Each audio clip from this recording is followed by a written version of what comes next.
Hello everyone, welcome back to my channel BioPool. If you like the videos present on my channel, please like, comment, share and subscribe. तो आज का हमारा next topic है pedigree analysis. ये हमारी part 10th video है और अगर पहले की 9 वीडियोस आपने नहीं देखी हैं तो आप उस चैप्टर की प्लेलिस्ट में जाकर देख सकते हैं। तो सबसे पहले समझते हैं पेडिग्री एनालिसिस क्या होता है। तो पेडिग्री एनालिसिस सिंपली वो प्रोसेस है जिसमें हम देखते हैं कि किसी भी पर्टिकुलर ट्रेट का जो इनहेरिटेंस पैटर्न है ओवर जनरेशन, जो फैमिली ट्री है उसमें किस तरह से है। अगर मैं और सिंपल वर्ड में बोलूँ तो ह्यूमन ट्रेट्स को हम स्टडी कर सकते हैं डिफरेंट जनरेशन में वो कैसे पास ऑन होते हैं। अब मैं इसका एग्जांपल आपको बताती हूँ, शायद इससे आपको और क्लियर होगा कि पेडिग्री एनालिसिस होता क्या है। जैसे कि आप कभी डॉक्टर के पास गए हो या आपके पेरेंट्स या फिर दादी दादाजी, तो उनसे क्या पूछा जाता है कि क्या ये बीमारी पहले से है आपकी फैमिली में, क्या आपको ये बीमारी अभी हुई है, फैमिली में किसी और को भी थी। तो इस तरह के क्वेश्चंस अगर डॉक्टर आपसे पूछ रहे हैं, इसका मतलब डॉक्टर ये जानना चाहते हैं कि क्या इस डिसीज का जीन आपकी फैमिली ट्री में रन कर रहा है, क्या ये ट्रेट पहले से आपकी फैमिली में है या सिर्फ आप में एक्सप्रेस हुआ है। तो इस तरह की स्टडी जिसमें हम हर जनरेशन में किसी पर्टिकुलर ट्रेट का पता लगाने के लिए हम स्टडी करते हैं, रिसर्च करते हैं, तो इसे हम पेडिग्री एनालिसिस कहते हैं। तो पेडिग्री एनालिसिस एक बहुत ही इम्पॉर्टेंट टूल है ये ट्रेस करने के लिए कि कैसे इनहेरिट एक specific jeans over the generation कैसे इनहेरिट होता है, कैसे अपने ट्रेट्स को एक्सप्रेस करता है। क्योंकि हर एक जीन जो डिसीज्ड है वो ऐसा नहीं है कि वो डोमिनेंट है और हर एक जनरेशन में आएगा, वो रेसेसिव भी हो सकता है। और अगर आप उसका पहले से पता लगा लें, आपको पहले से पता हो कि ये जीन मेरी फैमिली में रन कर रहा है, तो मे बी मेरे को वो डिसीज़ हो सकती है या मेरे आने वाली जनरेशन को वो डिसीज़ हो सकती है। तो जब डॉक्टर्स कोई फैमिली हिस्ट्री के बारे में पूछते हैं, मतलब अबाउट एन एबनॉर्मैलिटी या डिसीज़ जो जनरेशन में देखे जा रही हैं, तो ये किसका पार्ट है, पेडिग्री एनालिसिस का, जिसमें हम स्टडी कर रहे हैं किसी भी जीन के इनहेरिटेंस पैटर्न की या कोई ट्रेट जो हर जनरेशन में कंटिन्यूअस दिख रहा है या आ सकता है। ठीक है, तो जो पेडिग्री एनालिसिस है ये बहुत ही इम्पॉर्टेंट टूल है जेनेटिक काउंसलिंग के लिए। ये पता लगाना कि कौन सी डिसीज़ हमारी फैमिली में जेनेटिकली रन कर रही है या फिर ये एक्वायर्ड है हमारी वजह से, मतलब हमारी जो बैड हैबिट्स हैं उनकी वजह से आई हैं। और बेसिक रिसर्च में भी ये हमें पता लगाने में ये हेल्प करता है कि कौन से जीन डोमिनेंट हैं, रेसेसिव हैं और वो किस तरह से कौन से पैटर्न में एक्सप्रेस होते हैं। तो नेक्स्ट हमें ये तो पहले से ही अभी पता है, हम इतने टाइम से बात कर रहे हैं जीन यूनिट ऑफ इनहेरिटेंस है, डीएनए कैरी करता है जेनेटिक इन्फॉर्मेशन, तो ऑब्वियसली वो हर जनरेशन में ट्रांसफ़र होगी। बट ट्रांसफ़र होने के टाइम में हमने लास्ट वीडियो में पढ़ा कई बार रेप्लिकेशन, ट्रांसक्रिप्शन, इन सब प्रोसेस में थोड़ी जेनेटिक एरर आ सकती है, और जब वो जेनेटिक एरर एक ऑप्टिमम लेवल को क्रॉस कर दे तो आपके डीएनए में मतलब ड्रास्टिक ऐसे हार्मफुल ऑल्टरेशन हो सकते हैं, जो कि जिसे हम क्या कह रहे थे, म्यूटेशन। हमने डिफरेंट टाइप्स ऑफ म्यूटेशन भी लास्ट 9th वीडियो में डिस्कस किए थे। अब आपके पास जो पेडिग्री एनालिसिस है उसमें हम 4 मेन टाइप की डिसीजेस पढ़ते हैं, जो आपको प्रैक्टिकल पॉइंट ऑफ व्यू से भी इम्पॉर्टेंट है, स्कूल में थ्योरी बोर्ड एग्जाम्स के लिए भी इम्पॉर्टेंट है, और आपको नीट में भी पूछा जाता है। आपको एग्जाम्पल दिया जाता है कि अगर मतलब इमेजिन सिचुएशन कि पेरेंट में ऐसी डिसीज़ है, फादर में ऐसा है, मदर में कितने चांसेस हैं वो आगे पास ऑन होगा, कौन सी प्रोजनी को होगा, कौन सा जेंडर अफेक्ट होगा। तो इस तरह के क्वेश्चन भी आपको देखने को मिलते हैं। तो सबसे पहले समझते हैं कि 4 कौन से आपके पास डिसऑर्डर्स हैं जिन्हें हम एक पेडिग्री की हेल्प से पता लगाते हैं। तो हमारे पास है autosomal dominant disease, autosomal recessive disease, हमारे पास है सेक्स लिंक्ड रेसेसिव और सेक्स लिंक्ड डोमिनेंट डिसीज़। तो अब क्या होता है, देखो ऑटोजोमल डोमिनेंट डिसीज़, ऑटोजोम्स में मतलब ऐसी डिसीज़ जो ऑटोजोम्स में हो रही है, और ऑटोजोम्स चाहे वो मेल हो चाहे वो फीमेल हो, दोनों में सेम है, 44 है ना, क्योंकि हमने लास्ट टाइम कैरियोटाइप भी देखा था वीडियोस में कि 44 + XX कैरियोटाइप है फीमेल का, 44+XY कैरियोटाइप है आपका मेल का। तो ऑटोजोम्स तो दोनों में ही सेम है। तो अगर मैं कह रही हूँ कि ये ऑटोजोमल डोमिनेंट डिसीज है, इसका मतलब ये मेल को भी होगी और फीमेल को भी होगी, मतलब इक्वल चांसेस हैं दोनों को होने के।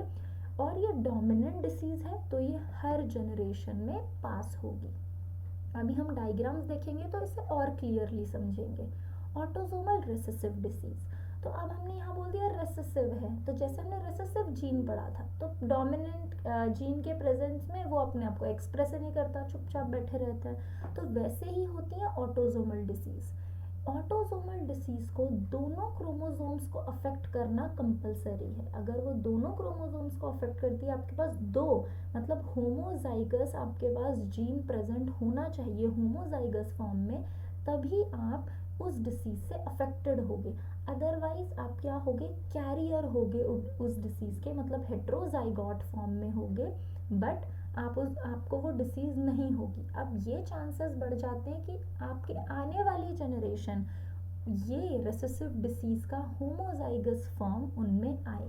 जैसे अगर मैं आपको समझाऊं कि एक्स, जो हमारे पास दो एक्स क्रोमोसोम है, अगर सिर्फ एक एक्स क्रोमोसोम पे मेरे पास ए जीन मान लेते हैं, किसी एक ऑटोसोमल रेसेसिव डिसीज का जीन है, तो एक्स और एक्स ए, तो ऐसी फीमेल क्या हुई, वो अफेक्टेड नहीं है ऑटोसोमल डिसीज से, वो एक कैरियर है उस डिसीज की, उसे वो डिसीज नहीं है क्योंकि वो बस जीन को कैरी कर रही है। डिसीज होने के लिए क्या होना पड़ेगा, दोनों क्रोमोसोम्स पे वो जो ए जीन है डिसीज का, एक्स ए इस तरह से होना पड़ेगा उस जीन को, तभी ऑटोसोमल रेसेसिव डिसीज अपने आप को एक्सप्रेस कर पाएगी। तो याद रखेंगे होमोजाइगस फॉर्म में ही ऑटोसोमल रेसेसिव डिसीज अपने आप को एक्सप्रेस कर पाएगी, हेट्रोजाइगोट फॉर्म में इंडिविजुअल कैरियर बन जाएगा। अब नेक्स्ट आती है सेक्स लिंक्ड रेसेसिव डिसीज, तो जिनके एग्जाम्पल्स भी हम नेक्स्ट वीडियोस में पढ़ेंगे, मेंडेलियन और क्रोमोसोमल डिसऑर्डर।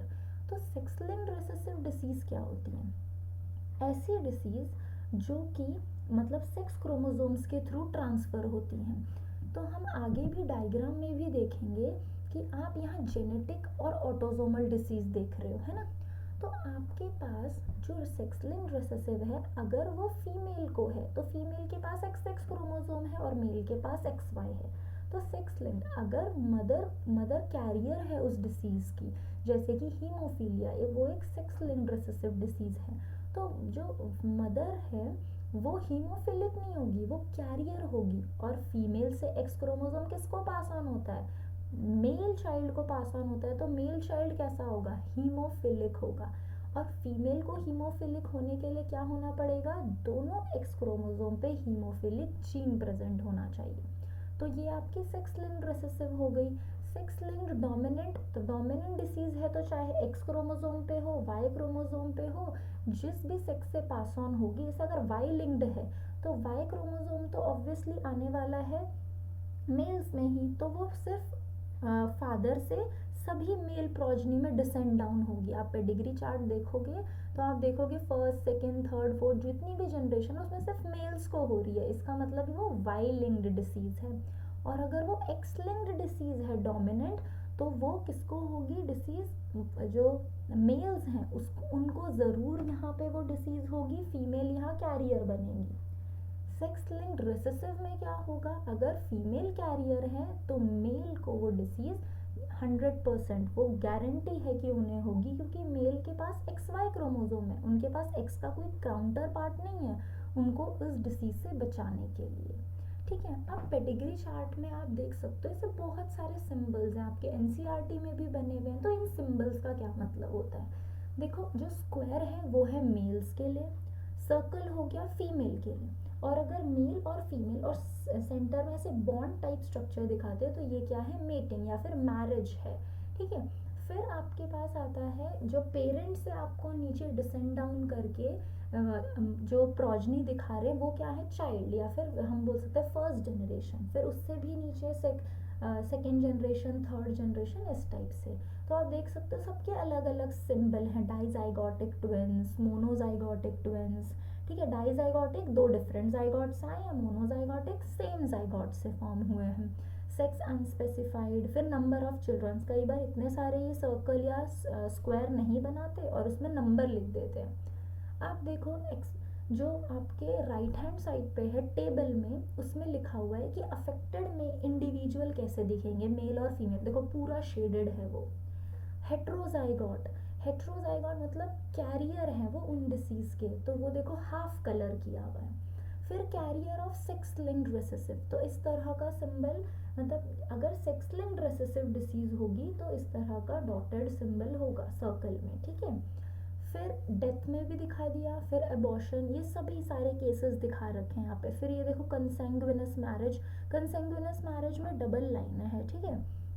अब आप यहाँ चार्ट में देख सकते हो, जो राइट हैंड साइड पे अपर पे वाइट चार्ट है उसमें दिखा रखे हैं जो फीमेल है वो अफेक्टेड है, ठीक है, फीमेल अफेक्टेड है। यहाँ मेल कैरियर, मेल का कैरियर के केस में दिखा रखा है। तो अलग अलग चार्ट्स आपको समझना है कि कौन क्या है, क्योंकि आपको जब एग्जाम में भी चार्ट दिया जाएगा, चाहे वो ऑटोजोमल ट्रेट का हो, चाहे वो जेनेटिक सेक्स लिंक्ड का हो, तो आपको यही पहचानना है कि कौन सा इंडिविजुअल अफेक्टेड है, कौन सा कैरियर है, ये ऑटोजोमल डोमिनेंट डिसीज है या ऑटोजोमल रेसेसिव डिसीज है। तो आप देख सकते हो अफेक्टेड अनअफेक्टेड इंडिविजुअल।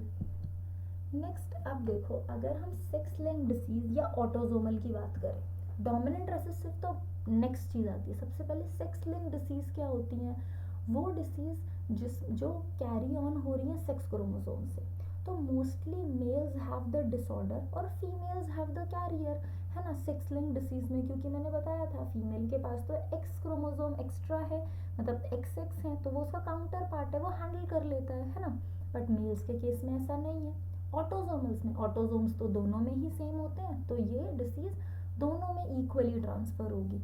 अब डोमिनेंट और रेसेसिव डिसीज कैसे पहचानोगे आप लोग, चार्ट में अगर जो पीछे अपने जैसे चार्ट्स भी देखे थे, अगर first generation, second generation, third, fourth, हर जनरेशन में इंडिविजुअल अफेक्ट हो रहा है, तो वो कैसी डिसीज कहलाएगी, डोमिनेंट डिसीज। और अगर वो जो डिसीज है वो जनरेशन स्किप कर रही है, पेरेंट्स में नहीं दिख रही थी, प्रोजनी में आ गई, प्रोजनी में है वो डिसीज, बट उनके जो बच्चे हैं, मतलब जो थर्ड जनरेशन है उसमें नहीं आई, तो इस तरह की डिसीज क्या कहलाती है, रेसेसिव डिसीज, जो जनरेशन को स्किप करती हैं।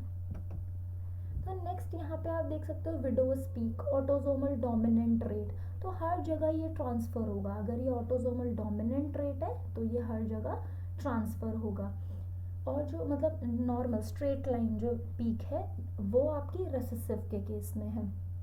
तो रेसेसिव ट्रेट आप यहाँ पे भी देख सकते हो कि जो फर्स्ट जनरेशन में जो पेरेंट्स थे उन पे डिसीज शो नहीं हो रही, इसका मतलब वो पक्का कैरियर थे उस डिसीज के, क्योंकि फिर वो फर्स्ट जनरेशन में शो हो गई।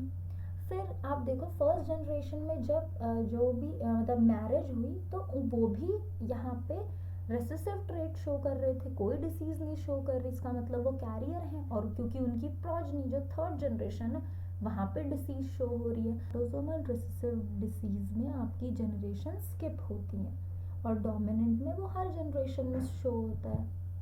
नेक्स्ट ये भी एक ऑटोसोमल डोमिनेंट ट्रेट है आपका, अटैच्ड ईयर लोब और फ्री ईयर लोब का, जो आप देख सकते हो ट्रांसफर हो रहा है हर जनरेशन में। तो इस तरह की आप प्रैक्टिस करेंगे तो आपको और क्लियर होगा कि कैसे ऑटोसोमल डोमिनेंट ट्रेट हर जनरेशन में, ऑटोसोमल है मतलब मेल और फीमेल को इक्वली अफेक्ट करेगा। इस वीडियो के नोट्स आपको मिलेंगे बायोपूल के टेलीग्राम चैनल पे और इसका लिंक आपके लिए नीचे डिस्क्रिप्शन बॉक्स में है। Thank you for watching the video.